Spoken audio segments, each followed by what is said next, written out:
Halo semua, perkenalkan nama saya Rahmat Kurniawan dari PT Pratita Pramanugraha. Pada kesempatan kali ini kita ingin memperlihatkan fungsi dan prosedur dari alat kita FS50B Digitizer, yaitu proses untuk mendigitalisasi film radiografi. Dan kita menggunakan software Rhythm yang ada di sini. Yang pertama perlu kita lakukan adalah on yang ada di belakang, kemudian tombol on yang ada di atas. Setelah semuanya siap, kita buka Rhythm Insight di sini. Kita masukkan passwordnya.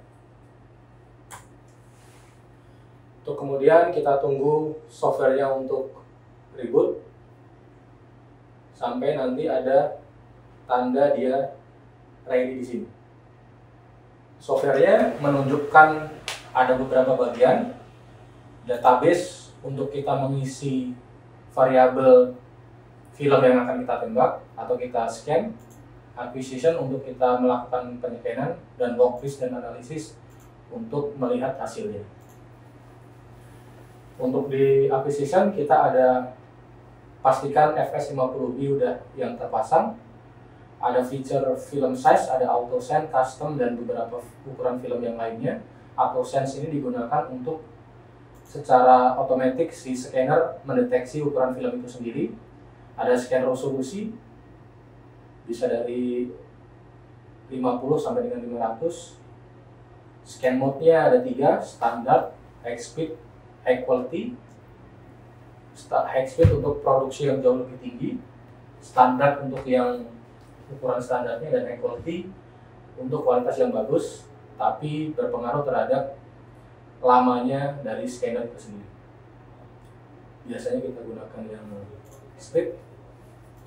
Terus kemudian yang perlu kita lakukan hanyalah tinggal memasukkan dari si film itu sendiri. Kita coba masukkan, ini film ukuran 4x15. Kita harus di posisi kirinya untuk kemudian kita dorong sampai dia otomatis ditarik sama mesinnya. Untuk kemudian kita tinggal klik scan di sini.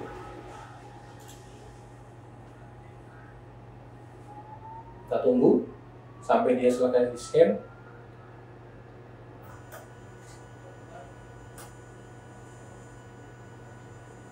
Ini film ukuran 4x15.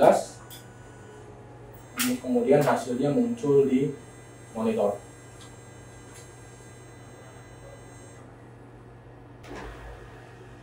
Sudah, hasilnya seperti ini. Ini adalah Rhythm Insight. Kalau kita ingin melakukan advanced analysis, kita menggunakan software yang lainnya adalah Rhythm Review. Ya, ini adalah secara singkat gambaran mengenai unit digitizer kita. Unit FS50B ini adalah kelas di S9, kelas tertinggi di kelasnya.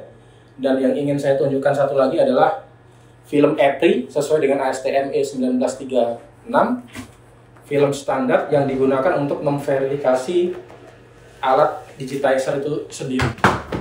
Jadi di sini ada beberapa parameter yang kemudian kita scan ke dalam scannernya untuk kemudian kita analisis. Semua parameternya harus muncul di dalam hasil digitalnya. Kita tinggal pergi lagi ke acquisition. Kita sesuaikan ukuran filmnya. Kemudian kita scan, sama seperti yang tadi. Mentok sebelah kiri untuk kemudian kita masukkan. Terus kita scan. Kita tunggu sampai hasilnya selesai.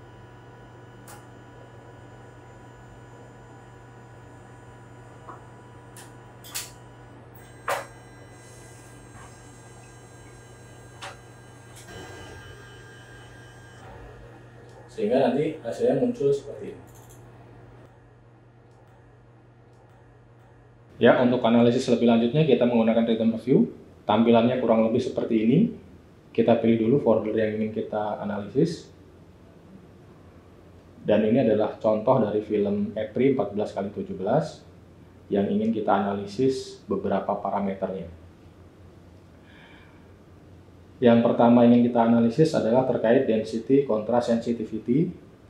Jadi di film EPRI ini ada beberapa kotak di berbagai sudut dari film EPRI yang menunjukkan ada titik yang lebih hitam atau lebih gelap di bagian senternya, seperti ini.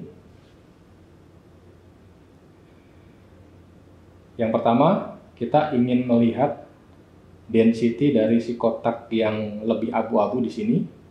Di bagian senternya dia memiliki nilai density 2.00 dan di bagian tepinya dia memiliki density 1.95. Jadi dari parameter ini si scanner ataupun si sistem digitizer bisa membedakan density 0.05. Di bagian yang lebih hitam di atasnya, di bagian senternya menunjukkan density 3.5 dan di bagian tepiannya adalah 3.4. Sehingga pada parameter ini si sistem bisa membedakan density 0.1 untuk parameter yang satu ini. Berikutnya, ini ada beberapa titik yang bisa kita lakukan, ada di samping kanan, atas, dan kita bisa melakukan dimanapun. Yang kedua, kita mau pengen analisis parameter soal spatial linearity target. Jadi kita bisa mengukur beberapa parameter di sini terkait dengan jaraknya.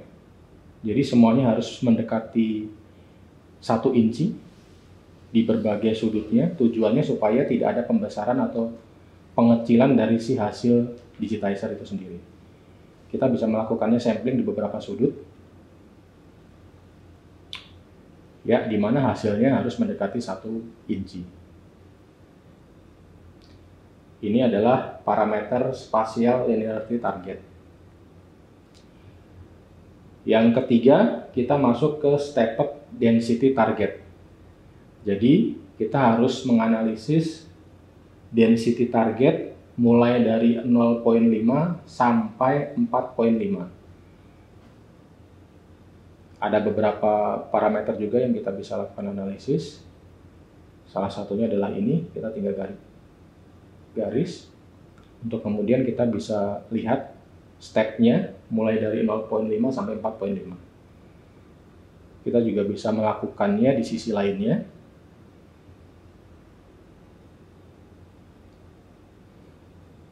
Ya, jadi secara sistem, si digitizer ini bisa menampilkan density 0.5 sampai 4.5.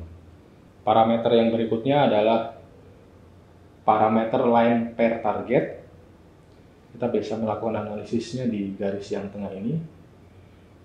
Ini gunanya untuk mengetahui seberapa bagus kualitas dari digitizer yang kita hasilkan. Nilainya dari setengah sampai 20 per milimeter. Ini cara analisisnya, kita dibantu menggunakan line profile. Dan yang berikutnya mengenai spatial resolution.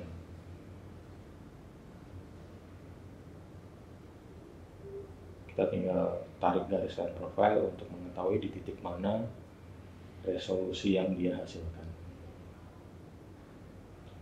Jadi itu tadi ada beberapa parameter yang harus dicapai untuk mencapai suatu sistem digitizer bisa disebut digitalisasi film.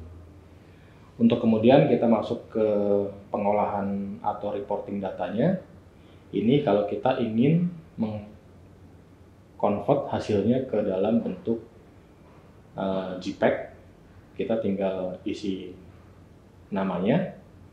Ada bisa kita rubah ke TIFF, BMP, dan DICOM.